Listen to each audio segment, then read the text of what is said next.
ರಾಜು ಅವರು ವಹಿಸಿಕೊಂಡಿದ್ದಾರೆ. ರಾಜು ಅವರೇ, ಈ ಕಾರ್ಯಕ್ರಮವನ್ನು ಉದ್ಘಾಟನೆ ಮಾಡೋದಕ್ಕೆ ಒಪ್ಪಿ ನಮ್ಮ ಜೊತೆ ಇರುವಂಥ ಮಂಡ್ಯ ಜಿಲ್ಲಾಡಳಿತ ವಿಭಾಗದ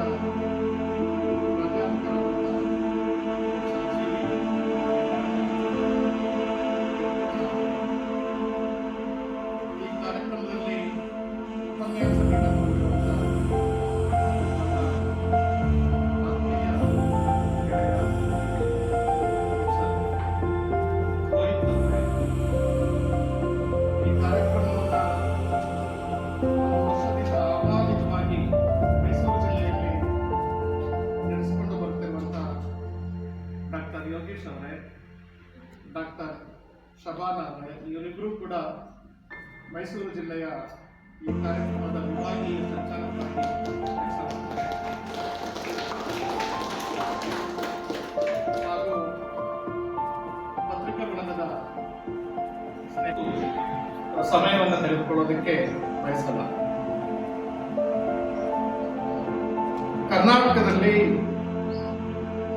ಸರ್ಕಾರದ ವತಿಯಿಂದ ನಡೆಯುವಂತ ಅನೇಕ ಭಾಷೆ ಮತ್ತು ಸಾಹಿತ್ಯಕ್ಕೆ ಸಂಬಂಧಪಟ್ಟಂತ ಪ್ರಾಧಿಕಾರ ಮತ್ತು ಪರಿಷತ್ತುಗಳು,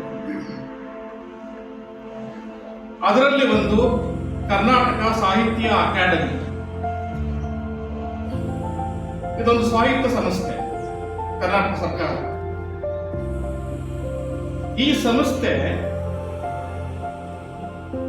ಬಹಳ ದೊಡ್ಡ ದೊಡ್ಡ ಕಾರ್ಯಕ್ರಮಗಳನ್ನ ಬೆಂಗಳೂರಿನಲ್ಲಿ ಮತ್ತು ದೊಡ್ಡ ದೊಡ್ಡ ಸಿಟಿಗಳಲ್ಲಿ ಇದುವರೆಗೆ ಆಯೋಜನೆ ಮಾಡ್ಕೊಂಡು ಬರ್ತಾ ಇದೆ. ಇದೇ ಕ್ಯಾಂಪಸ್ಸಿನ ಕನ್ನಡ ಪ್ರಾಧ್ಯಾಪಕರಾದಂಥ ಪ್ರೊಫೆಸರ್ ಅರವಿಂದ ಮಾಲಗತ್ತಿಯವರು ಕರೋನಾ ಟೈಮ್ನಲ್ಲಿ ಈ ಅಕಾಡೆಮಿಯ ಅಧ್ಯಕ್ಷರಾಗಿ ಸರ್ಕಾರ ನೇಮಕ ಮಾಡಿದ್ರು. ಅವರು ತೀರ್ಮಾನ ತಗೊಂಡು, ನಾವು ಪ್ರತಿಷ್ಠಿತ ಸಂಸ್ಥೆಗಳಲ್ಲಿ ಮಾತ್ರವೇ ಇದುವರೆಗೆ ಈ ತರದ ಅಕಾಡೆಮಿಗೆ ಸಂಬಂಧಪಟ್ಟಂತ ಕಾರ್ಯಕ್ರಮಗಳನ್ನ ಮಾಡ್ಕೊಂಡು ಬರ್ತಾ ಇದ್ದೀವಿ. ಹಾಗಾಗಿ ಕರ್ನಾಟಕದಲ್ಲಿ ಕರ್ನಾಟಕ ಸಾಹಿತ್ಯ ಅಕಾಡೆಮಿ ಸಾಮಾನ್ಯರ ಮನೆ ಬಾಗಿಲಿಗೆ ಹೋಗ್ಬೇಕು. ಇದರ ಕಾರ್ಯಕ್ರಮ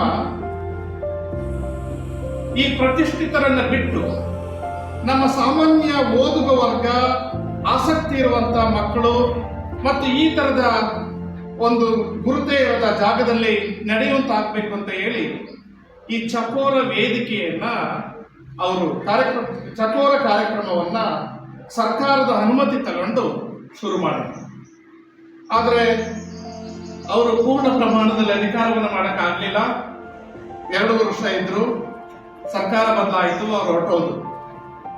ನಾವು ತಿಳ್ಕೊಂಡ್ವಿ ಈ ಚಕೋರ ಯೋಜನೆ ಇಲ್ಲಿಗೆ ಮುಕ್ತಾಯ ಆಯಿತು ಅಂತ.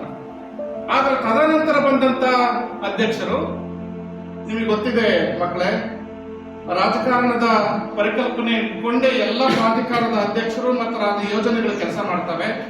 ಆದ್ರೆ ಕನ್ನಡ ಸಾಹಿತ್ಯ ಅಕಾಡೆಮಿ, ಕರ್ನಾಟಕ ಸಾಹಿತ್ಯ ಅಕಾಡೆಮಿ ಹಾಗೆ ಮಾಡಲಿಲ್ಲ. ಮಾಲಗತ್ತಿಯವರು ತರುವಾಯ ಬಂದಂತ ಪ್ರೊಫೆಸರ್ ಬಿ ವಸಂತ್ ಕುಮಾರ್ ಅವರು ಈ ಯೋಜನೆಯನ್ನು ಮುಂದುವರಿಸಿದ್ರು.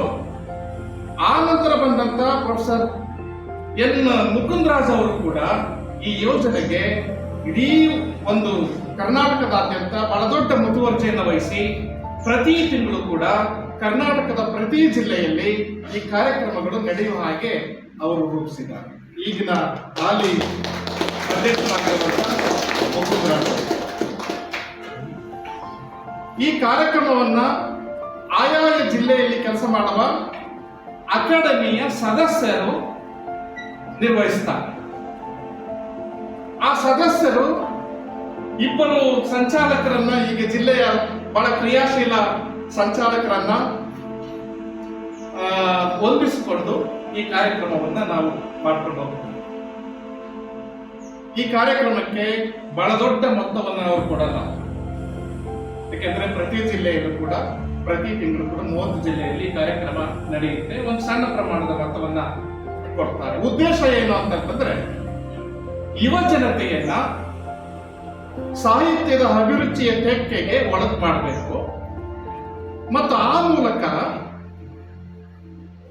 ಯುವ ಜನತೆಯಲ್ಲಿ ಒಂದು ಜೀವ ಪ್ರೀತಿಯನ್ನ, ಇವತ್ತಿನ ಭಯೋತ್ಪಾದನೆ, ಕೋಮುವಾದ, ಅಸಮಾನತೆ, ಇವೆಲ್ಲ ಜಾತಿಯ ತಾರತಮ್ಯ ಮತ್ತು ಮೊಬೈಲಿಂದ ಆಗಿರುವಂತ ನಾವು ಹಾವಳಿಗಳು, ಇವೆಲ್ಲವುಗಳಿಂದ ಸ್ವಲ್ಪ ಮಟ್ಟಿಗೆ ದೂರ ಇರಿಸಿ ಮಕ್ಕಳಲ್ಲಿ ಒಂದು ಬದುಕಿನ ಸಮನ್ವಯತೆಯನ್ನ ಸಾಧಿಸೋದು. ಇದು ಇವೆರಡೇ ಉದ್ದೇಶ. ನಾವು ಮನುಷ್ಯ ಆಗ್ಬೇಕು.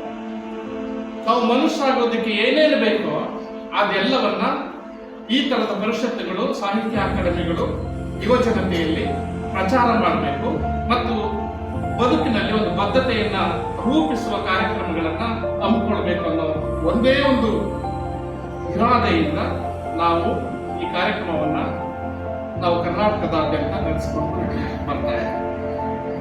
ಇದು ಮೊದಲನೇದು. ಎರಡನೇದು ಏನು ಅಂತಂದ್ರೆ, ಪರಿಸರ ವಿಜ್ಞಾನ ವಿಭಾಗದಲ್ಲಿ ನನಗೆ ಕಾರ್ಯಕ್ರಮವನ್ನ ಮಾಡುವ ಅಂದಾಜು ಇರಲಿಲ್ಲ. ನಾವು ಇಂಗ್ಲಿಷ್ ವಿಭಾಗದಲ್ಲಿ ಒಂದು ಮಾಡಿದ್ವಿ, ಗಾಂಧಿಯನ್ ಸ್ಟಡೀಸ್ ಅಲ್ಲಿ ಒಂದು ಮಾಡಿದ್ವಿ. ಪರಿಸರ ವಿಜ್ಞಾನದಲ್ಲಿ ಮಾಡೋದಕ್ಕೆ ಮುಖ್ಯ ಕಾರಣ ಏನು ಅಂತಂದ್ರೆ, ನಿಮ್ಮ ಈ ಇಬ್ಬರು ಪ್ರಾಧ್ಯಾಪಕರು ಪ್ರೊಫೆಸರ್ ಜಿ.ವಿ. ವೆಂಕಟರಮಣ ಅವರು, ನಾನು ಮತ್ತೆ ಅವರು ಇಬ್ಬರು ಒಂದು ದಿನ ಹೀಗೆ ಪ್ರಯಾಣ ಮಾಡ್ತಿದ್ದಾಗ ಅವ್ರ ಹತ್ರ ಪ್ರಸ್ತಾಪ ಮಾಡಿದೆ. ನಮ್ಮಲ್ಲಿ ಮಾಡೋಣ ಅಂತ ಅಂದ್ರು. ತಕ್ಷಣ ಮುಖ್ಯಸ್ಥರಾದಂಥ ರಾಜ ಅವರಿಗೆ ಸಂವಹನ ನಡೀತು. ಅವರು ಕೂಡ ಅಷ್ಟೇ ಪ್ರೀತಿಯಿಂದ ಒಪ್ಕೊಂಡ್ರು. ಈ ಕಾರಣಕ್ಕಾಗಿ